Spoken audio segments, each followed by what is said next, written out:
Recording. 3, 2, 1.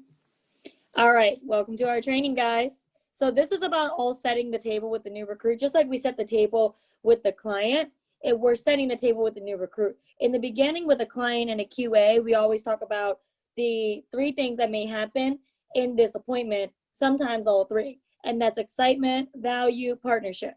But with a new recruit, it's really important that we set the table of expectations with them before they technically in their mind hire us as their coach, even though we're technically hiring them as our trainee as well, right? So just like they don't need to listen to us, we don't really need to work with them either. However, this is a couple of lists of steps that you can take and mentality that you can adapt in order to get that new recruit started. And not everybody is going to be a superstar, but this is going to be really able to teach you who you should spend most of your time with.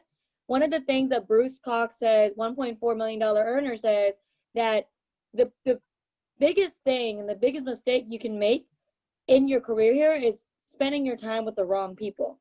And you can never tell by the first 5 minutes if they're the wrong person or not. Maybe sometimes, but after a while, you start really seeing that some people talk more than they do versus the people that do more than they talk.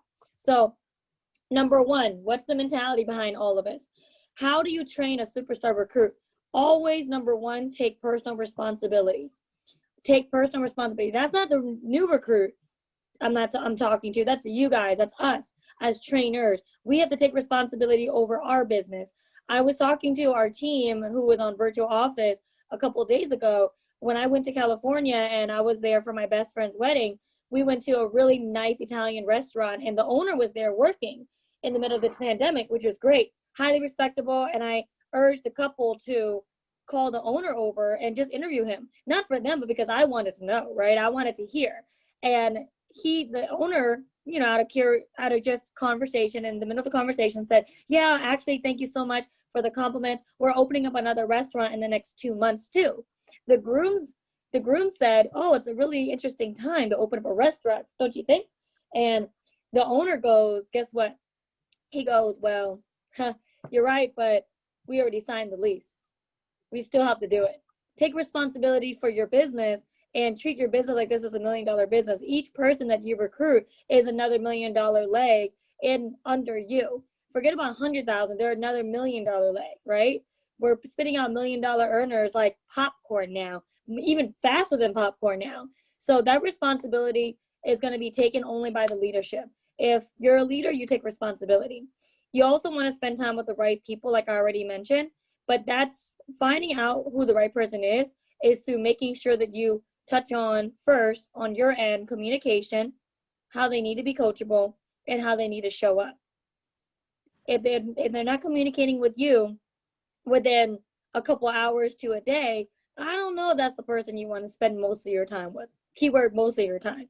You can be nice to people, but if they're not going to communicate with you, I mean, how can you really build a business with them? 2, coachability. If they don't understand that this business better than they do, and they think they know everything, there's a saying out there, the people that know, the poor already know. And it's you have somebody that works with you and they say, yeah, you have permission to coach me. It's like, I start telling you and calling you out on certain things and you have a problem with it, but I'm trying to help you and I make money on you. Only if you make money and you don't understand that, I have to explain that to you. I don't know if I want to spend most of my time with you. So just figure out if the coachable people or who the coachable people are. And number 3 is showing up. If they don't show up, how can you even train them? How can they get trained the right way? Bruce says, you got to show up in the Ferrari for me to teach you how to drive. If you don't show up, how are you going to learn how to drive this vehicle? You want to set the standard in the beginning, guys, and lay out these expectations in the beginning. And the main expectation that we set out is 10 by 10,000 on our team. We want to talk big in the beginning with the new recruit, just like we want to talk RVP with the new recruit. We want to talk big in the beginning. If you talk small, you get small. You talk big, you may fall short, and they hit small, cool. At least you did your part and started talking big with them. So we start by talking 10 by 10,000 within their training by the time they're licensed. Now, does everybody do it? No. But hey, you miss 100% of the shots you don't take, right? You also want to find out their money goals. right? And mentally, if I'm working with somebody, I need to know what their goals are, because not everybody is the same. Some people, and Shug knows this, we do fast starts with people, and some people, they say, and this is not right or wrong, but some people, they say, I want to make 10,000 a month part-time. Then there's people, and you're like, whoa, have you ever even made that at a job? Right? And they're just like overshooting in the sky. They don't even know what 10,000 feels like. They don't even know what that work ethic feels like in the real world. And some people, their goals are so low, they've been beaten down so much, they're like, oh, part-time or full-time, if I could just make $1,000 a month. And you're just like, 1,000. But hey, whatever their goals are, figure out what that dollar amount is for. Okay? For. It's not just a dollar amount. What is it for? What would it do for them? Because now my mentality, your mindset, my mindset, we're aligned now. Our goals are aligned now. We can do the activity together now to figure out how to make that extra 1,000 or 5,000 or 6,000 or whatever it is. One of the things I also learned when working with you guys is you don't want to spend all your time being tough on people. Yes, you have to be tough on people. We don't want to be weak on anybody. We want to be tough coaches, but we want to spend more time being tough on the system. What does that mean? Just let the system work. Put the people in the pipeline, and whoever comes out is going to come out. Of course, you want to do the right things by people, but spend time being tough on the system. Teach them the system. We want to have less motivation and more training on the system. So you don't want to explain too much and spend your time explaining too much. You want to do work sessions, productive work sessions with people. You don't want to spend an hour with somebody explaining how one product works when they're not even licensed to use that product. You want to spend time training them and making sure they know how to set a QA like Shug does really well, making sure they know how to do a steam call like Bao has taught one of her guys to do very well, a couple of her guys to do very well. You want to spend time making sure that they know how to invite somebody and they're with you, watching you, working with somebody. It's training, not watching. It's not explaining, it's training. So we have a couple of slides here coming next. They're not all in a specific order, guys, but when I was thinking about what does a superstar recruit look like? They may not come in already as a superstar, but what do they look like as far as habits, as far as what do they do, as far as some of the check marks that they need to be, check boxes they need to be checked off, right? So number one. Wait, before you do the leader, right? The mentality. So just gave you guys step by step exactly what to do for the mindset when you're field training somebody, when you're recruiting them. Now she gave you the formula of what to do. Now, if you guys are like me, and you guys know I was a silent partner, you guys know that I was a personal producer. I lean more towards personal producing versus recruiting. What I had to figure out on the mindset part is with yourself first, okay? So if you're feeling like I'm having a difficult time getting to a fast start, I'm having a difficult time doing getting a recruit, figure out what barriers do you have against recruiting first. Figure out what barriers you have against getting people onto a fast start first, because you're the only thing that's blocking yourself. So once you figure out what that barrier is, then you'll be able to move forward. But if you don't know what that barrier is that's blocking yourself, then you're not going to be able to move forward. I figured out what my barrier was. I kept emotional debris from past recruits that didn't go off to the fast start, that didn't happen the way that I expected or with the way they expected it. And I carried that with the next people. And so I had to change that mindset about it. So what I'm asking you guys, and you know I'm calling on, so I'm setting the stage because I'm picking on people and I'm going to ask you certain questions, okay? So first, I want everybody, you just write that down. What barriers have you built up against recruiting and getting people off to a fast start? You spend some time on your own outside of this time on figuring out what barriers did I build up and how am I going to knock the barriers down. The next thing I'm going to say is we're about to get on to a leader. Now, if you want to, we know the money comes with training. If you train people, that's how you're gonna get paid, really.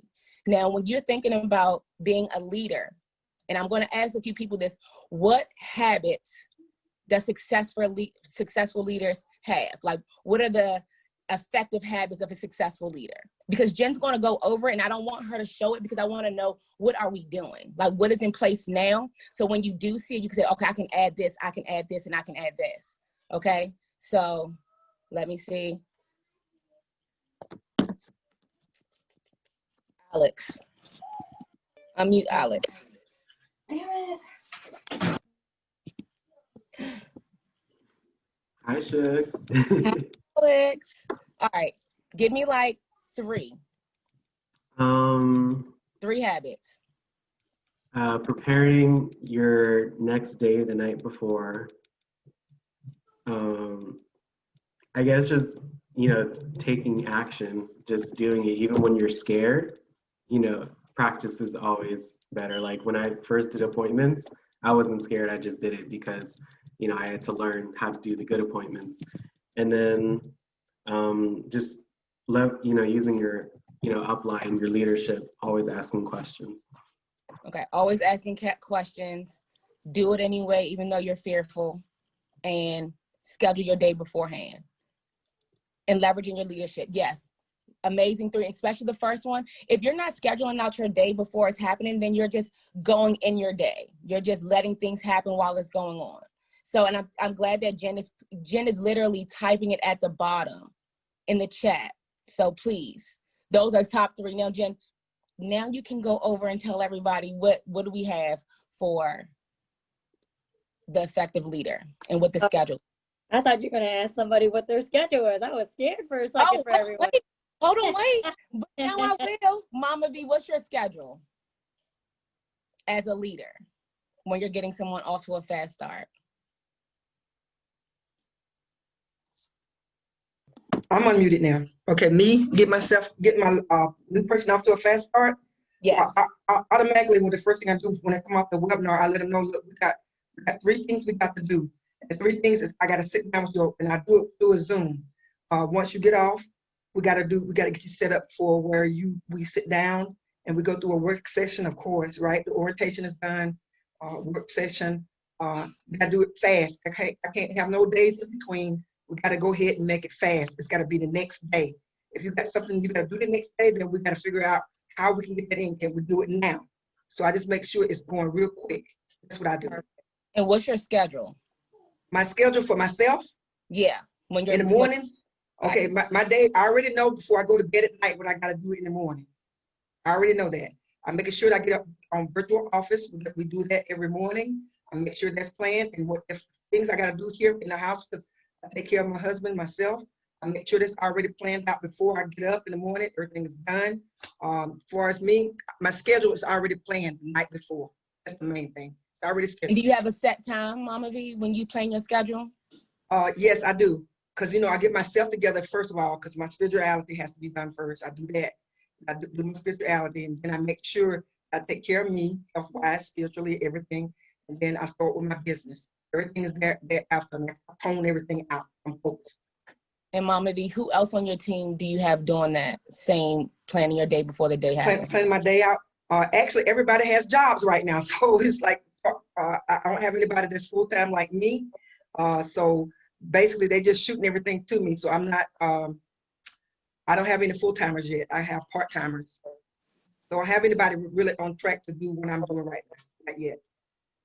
Perfect. Thank you, Mama V, as usual. Okay, you're welcome. I don't see myself anymore. You'll get there, Mama V. So as far as scheduling, you guys, the reason why Shug asked first what's your schedule, and of course we want to make sure that the new recruit is on a good schedule, but they can't get on a good schedule unless you learn how to get on a good schedule first. So it starts with you because you're the leader, right? So number 1, tracking tools, calendar, planner. And I love that Alex and Mama V said plan your night before, because that's what $1 Million earner Hector Lamarck says. Legendary Hector Lamarck. Write your schedule out the night before. You're not going to be able to win here unless if you're going to wake up in the morning trying to figure out oh my God, what am I going to do today? What am I going to do tonight? You got to know exactly what's in front of you before you even wake up. You start writing out your schedule the night before, you wake up so much more prepared. If you haven't been doing it, try it, guys. I promise it's going to work out for you. But I would echo Shaq in the sense that you got to win your morning.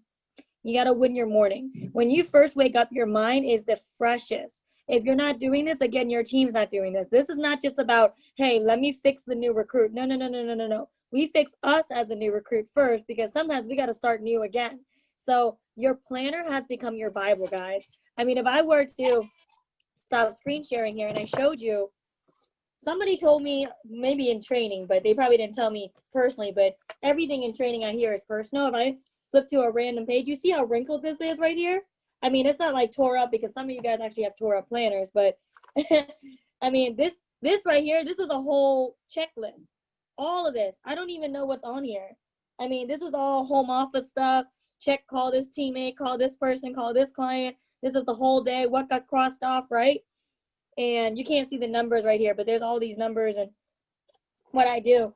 And, you know, if I get on a call with Bruce or even Shaq or any leadership at all, and they say, oh, well, who got this recruit on what day, and how many apps did you guys get this week? Well, guess what? Everything is tracked. I know on Tuesday we got this recruit. On Wednesday we got 3 apps and a PLPP. On Thursday we got blah blah blah. You know, so on, so on, so on. Your planner has to become like your Bible. This has to be something where if you don't have it on you, it's literally like you haven't been obsessed enough with your business. You got to get obsessed with your business just a little bit for it to work, right? My best friend in California, she's like, you're still working? She's seeing me write affirmations in the morning. That's so weird to her. I haven't seen her in years, right? She's in the corporate world. I'm not in the corporate world. We're not in the corporate world. Corporate people don't understand this. So it's weird, but weird is rich. So your planner has to become your Bible. How does your morning start? Do you write your affirmations? So what affirmations can you write out? Let's see. Shug, you want to pick somebody to say out their affirmations? Yes, absolutely. You know I do. Gabe. Yes, I'm sorry. I got you today. Good morning. How are you guys? Good morning. We are amazing. So one of my affirmations is to hit 100 grand in income by the end of this year, by the end of December. So I am at 60,000 in income. So we have to come up with another 50 grand over the next few months. Perfect. Let me see. One more person. Tiffany.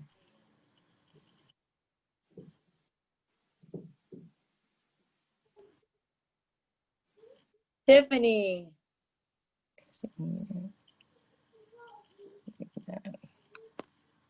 Tiffany King. I see that her sound is different. It's not like the regular sound. So she may not.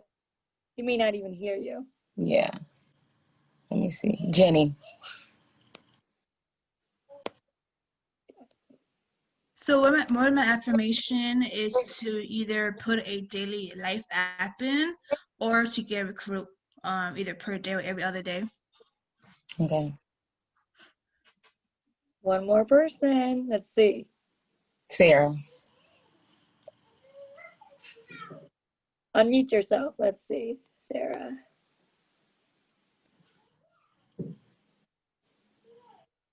My affirmation would be that I've already conquered the day and that I've already got my new recruit, whether or not I have it or not. That's good. That's really good. Wow. Good. Well, listen, you guys obviously are all the ones that are doing activity. I'm pretty sure most of us are doing activity. We did that on purpose because, listen, you got to say it out loud. Lisa Jones is going to be our amazing guest speaker pretty soon. She says she doesn't trust people that say, hey, I'm not going to tell you what I'm going to do. Just watch what I do. She says she doesn't trust people like that. She's not saying talk and don't walk. She's saying you got to say things out loud for it to happen, right? Before we started breaking records as a team years ago, consecutively years later, and winning the top turnout award, top turnout after top turnout, event after event, I was so tired of losing that I was like, you know what, my team and I break records together consistently. I wrote that consistently every single day. And guess what? We started breaking records. We started winning attendance. We started getting our recruiting records up. We started getting our premium records up. And I had still to this day still write that. So I'm going to give you an example of how my affirmations are. They're pretty much the same every single day. Today is a great day. Day by day, I get better and better. I close business every day. My team and I break records together consistently. Today, I will find my 1 by 1,000. Money flows to me easily and frequently. I attract other motivated and serious leaders that help the growth of my business. I make $100,000 in 2020. I am the Virginia Carter Award winner, and great things always happen to me. You say it in present tense. You say, no, I'm not going to do it. I am already there, right? So you want to write your affirmations in present tense, and you want to say them out loud, and you want to make sure that you really believe them. Sometimes people lie to themselves so much they start believing their lies. You might as well believe positive lies before they happen, right? In a good way. So thanks for sharing, guys. That's good. So how does your morning start? Write your affirmations. Reading. What books are you guys reading? So for the sake of time, I'm gonna let you guys in on what my goals are. I'm pretty sure Shug can share her goals right here. I have a list every single year that I do now. I started it like 3 years ago, so it's been pretty recent. But I need to have a book read every single month. So I have a list of 12 books that I put down, and I write them out, cross them off, put the date that I finished them. And at the end of the year, I see what books I read. And that way I can really see mentally where I am. And every single year that I've been doing that, guys, I've been seeing why I start thinking the way and that I think, and more towards a certain area or whatnot. If I'm reading more of leadership books, I can see that area growing. If I read more people skill books, I can see that area growing. If I read more spiritual books, which I have, I can see and feel that area growing. So, and you don't really know that because it's not a 15-day plan. It's not even a 90-day plan. You just do it consistently for the whole year, and you start really looking back, and you don't even recognize yourself for the better. Exercise in the morning. You don't have to do a full-blown workout like Shug and Brandon do every morning, like I see them on Instagram. But I'm pretty sure they're over there sweating a storm. I'm not doing that, but I am doing a 10-minute workout, wake me up workout. It's an intense 10 minutes, and that way I can make sure I get in the shower, just get all the sweat out, and my energy is up now. Shug, you want to share a little bit about your schedule in the morning? Yeah, so the reason why I asked you, Mama V, who else do you have doing it? Because what I realized was I was doing savers every single morning. I meditate, which is my silence. I do my affirmations, I do my visualization, I exercise, I read, and then I scribe, which I write. Now I've realized that everybody that I work, that's on my team works. They all have full-time jobs. And I'm like, I am trying to replicate myself. And so what I have been implementing now is when I am hiring someone, I let them know that this is a personal development business by having me coaching them with the compensation piece. So there will be some things that you have to incorporate into your morning schedule. I'm letting them know that this is what you have to do. Like this, that is not an option, that this is a part of what you do in working in our business. So I let them know to start tracking your day, start tracking your hours, and they all set alarms for every single hour of the day. So from whenever they wake up to whenever they go to sleep, and it's silent alarms, but they're affirmations, because I don't know if they've already implemented affirmations in their daily habits, but I'm going to do that because I know that's what I'm doing, and that helps me. So every single hour, I let them choose a few, but I tell them something that they should put on there. I have a lot of moms. One of my new recruits, she has 9 children. Okay, 9 children. She just had a baby 5 months ago. So one alarm that I have for all of my moms and all my parents around like 8, 9 o'clock, it says, go harder. Your children do not run your life.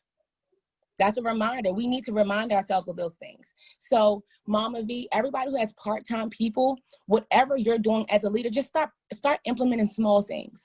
Not everything at once. Don't give them everything at one time. But if you know that this is creating a better version of yourself, you plant the seed. So I plant the seed by saying the personal development with a compensation piece. And I also plant the seed by letting them know whatever you're doing with your time, it's all about who you're becoming. Now, who are you becoming in the process? Who are you becoming in the process of working with us? So they're already getting in their mind that I need to evolve as a person while I'm going through this training. I'm training my mind. I'm training myself in different areas of my life. So everything that I'm doing right now, I'm putting it on my team. And I'm just creating a system at this point. Like Mama V, you said the system that you had when you first get them in, and we all do this, at least the majority of us do this. We get them in, we try to get them off to us as fast as start as possible. I know personally for my team, we do orientation with Samir. They do the fast start with me. And then my first thing is to get them to do their first QA by themselves. So they're their first QA because I'm getting them to be an advocate. So whatever you're creating as a leader, create that system that you can duplicate. And then after we do the next side about like having them as advocates and stuff like that, I will go into the 10-step system that I've created that each one of my new recruits have been following. That's been assisting us with